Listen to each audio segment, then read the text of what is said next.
What's up mga boss? Magandang araw po sa inyo and welcome back po sa ating YouTube channel na Birada Boss TV. Alright, so ngayon po mga bossing ay pag-uusapan po natin kung ano ang discarding ginagawa ko para mas mapaaga natin yung panglalaban ng ating mga baby stags. Alright, so ganito po yan mga bossing. Naglalagay po ako ng mga inahin malapit sa kanila. Ayan, sa 3-4 na naka-cord na mga baby stags ay dapat may isang inahin na parang pinag-aagawan niya para mas maging aggressive po sila. Ayan.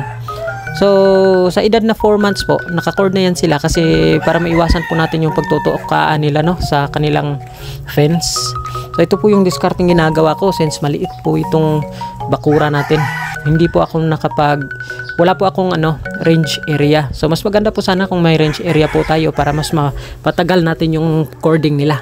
Pero sa ganitong pamamaraan po mga bossing, maaga silang manlaban mga bossing. No, kapag may pulet sa malapit nila. Minsan nag-aaway sila ng pulet pero iwasan po nating magkaabutan sila para hindi po sila makapag-away. Yung magiging agresibo lang po sila sa isa't isa.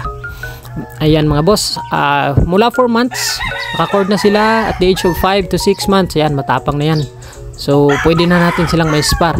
Yan lang po yung diskarte ko mga boss at maraming salamat po sa panonood. Pakisupport ng ating YouTube channel. Alright!